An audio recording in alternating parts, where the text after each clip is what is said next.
I'm getting ready to go meet the designer right now. The beast is working in Louisiana to bring home the bacon. My mom's watching the kids, and I've got to handle some business.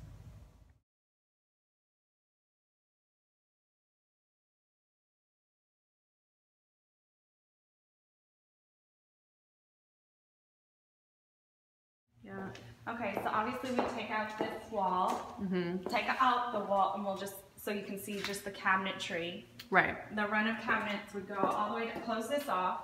Okay. The run of cabinets would go all the way down here. Okay. And then you can start your bar here. Okay. Or, I have a couple other ideas too. And then we can, depending on how much, I had it from here to here with the new windows, with the sliding windows, and then you would have your wall. Got just it. the counter height. So here you would have your sink, trash, dishwasher. Then you can have big pull-out drawers. Continue like your lower cabinets here. Depending on how many people you wanted to seat, we can put this window with stools, or we can even carry it down all the way to here and have stools, but I didn't know if that would feel like you're coming into the kids' playroom a little. I wonder, because we're shutting those doors off, as those are going to be gone, so. So you can have your floating ledge. Stop here or here, depending on how many people. I think from here to here you can comfortably fit 3, and then you can probably stick one here for 4. Right. And then on this side, I did something a little bit different with your pantry. So I made this floor-to-ceiling pantry here about 5-6 feet. Right, because the original cabinets were all the way to the top. So. Yeah, we can still go all the way there to the top. Okay. Your double ovens, your fridge, a row of cabinets, and then your oven with a nice hood above, and then you have a countertop to the left and to the right. Wait, why is there a double oven there and an oven here? Stovetop. Stovetop, got it. Yeah, stovetop. Sorry. And then this would be closed off, and we could, if you wanted, we can bump the wall all the way out. I don't know if you have like a mudroom already. We can put like a pocket door. That was, yeah, we had a pocket there. Oh, we did? Okay. And this would be pushed back. So we can have, for your kids, like a row of lockers and cubbies where they can hang their backpacks. That's a really good idea. And put so shoes. This could be an area for them. Right.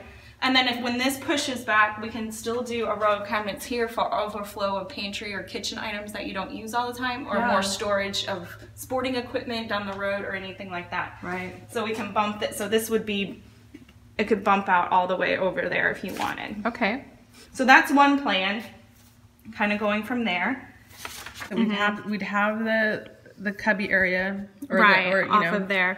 That was a butler's pantry, and then so the galley kitchen through here. This is very similar to with the beast, but yeah, that's similar to what he came up with. So, except for not this, and I really like that. That's a really cool idea. Kind of utilizing that space more. Yeah, I like that. You came up with some really neat stuff. And I can email both of these to you. You guys can mark it up. Okay, the other one was kind of spinning off the idea we talked before, kind of a little more wild, is to take the wall, this all out to the wall there. Right. So this would be a run of cabinets, and then we can do an island here. Right, so this whole area, it would be no more cubby, no more wall, it'd just be an island. So you walk in and you see a big island. I favor that idea a lot. Right. So then the island would technically, I know your husband was worried about bar stools, so I had an idea.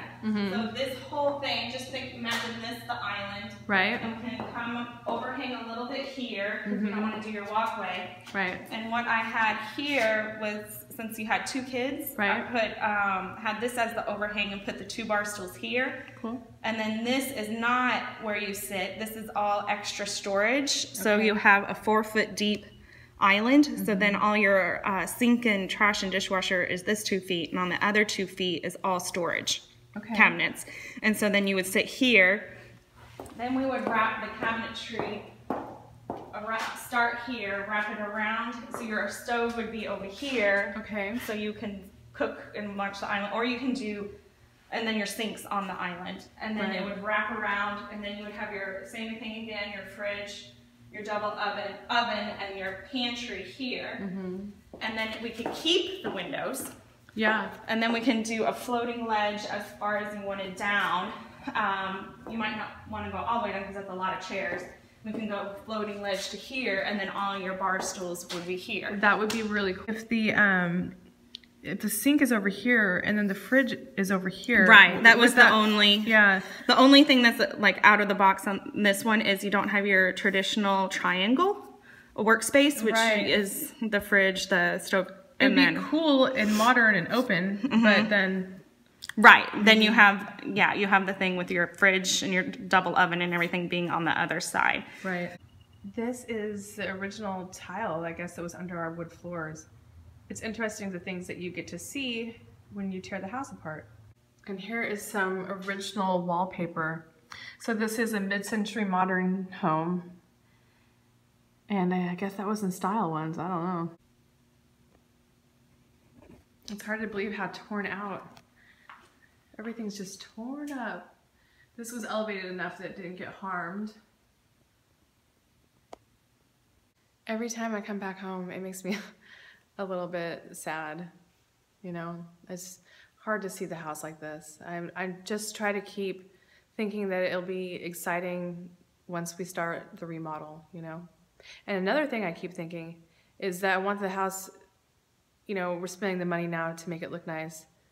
I definitely want to do it right, and so I keep thinking of all the problem areas we had in the house and how we can fix them, you know, because now's going to be the time to do it.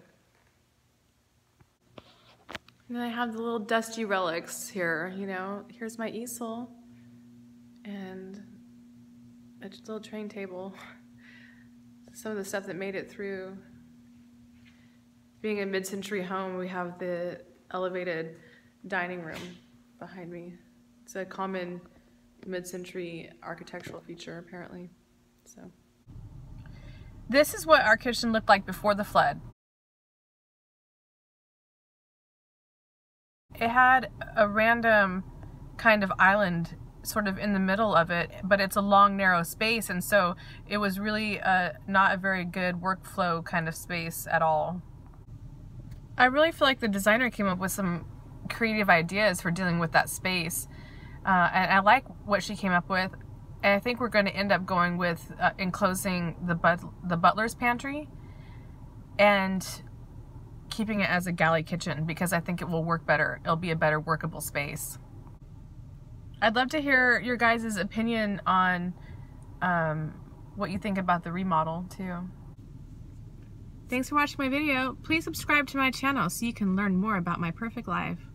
Just kidding. I mostly talk about being sick and not having any hair and having a flooded house, but if you're into that, then cool. Peace.